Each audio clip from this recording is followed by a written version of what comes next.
बदलापूरमध्ये महाविकास आघाडीनं पालिकेचे मुख्याधिकारी मारुती गायकवाड यांना प्रतिकात्मक बुलडोझर भेट दिलाय। पालिकेकडून शहरातील अनधिकृत टपऱ्या, फेरीवाले यांच्यावर सुरू असलेल्या धडक कारवाईला पाठिंबा म्हणून हा बुलडोझर भेट देण्यात आलाय। बदलापूर पालिकेकडून मागील काही दिवसांपासून शहरातल्या अनधिकृत टपऱ्या, स्टॉल्स, फेरीवाले, खाऊ गल्ल्या यांच्यावर धडक कारवाई सुरू आहे। स्वतः मुख्याधिकारी मारुती गायकवाड हे रस्त्यावर उतरून कारवाईचं नेतृत्व करतायत।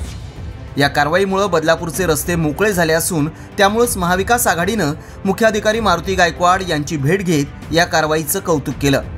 महाविकास आघाडीतील राष्ट्रवादी शरद पवार पक्षाचे अविनाश देशमुख आणि ठाकरे गटाचे शहर प्रमुख किशोर पाटील यांच्यासह काँग्रेसचेही पदाधिकारी यावेळी उपस्थित होते। या सर्वांनी मुख्याधिकारी मारुती गायकवाड यांचा सत्कार करत त्यांना प्रतिकात्मक बुलडोझर भेट दिला आणि यापुढेही ही कारवाई अशीच सुरू ठेवण्याचं आवाहन केलं।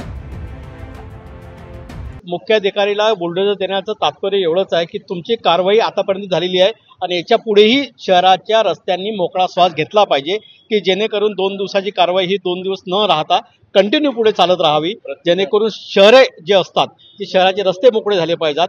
आणि सकाळी हा चाकरमानी मुंबईला जातो, संध्याकाळी जेव्हा घरी येतो तेव्हा चालायला त्याला जागा नसते। त्या चाकरमान्याला तो चांगल्या परिस्थितीमध्ये चांगला मनमोकळा घरी गेला पाहिजे, रस्ते मोकळे असले पाहिजे। या उद्देशाने आम्ही त्यांच्या कानावरती काही गोष्टी टाकल्या आणि चांगलं त्यांना बुलडोझर आम्ही गिफ्ट दिलेलं आहे की प्रतिकात्मक बुलडोझर गिफ्ट दिलेलं आहे, जेणेकरून आम्ही त्यांना सांगितलं की महाविकास आघाडीच्या माध्यमातून या नगरपालिकेची जी कारवाई चालू आहे त्या गोष्टीला आमचा त्यांना पूर्ण पाठिंबा आहे।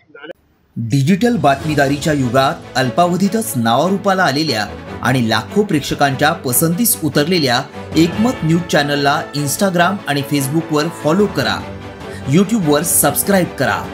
एकमत न्यूजशी संपर्क साधण्यासाठी 6384040404 या क्रमांकावर कॉल करा।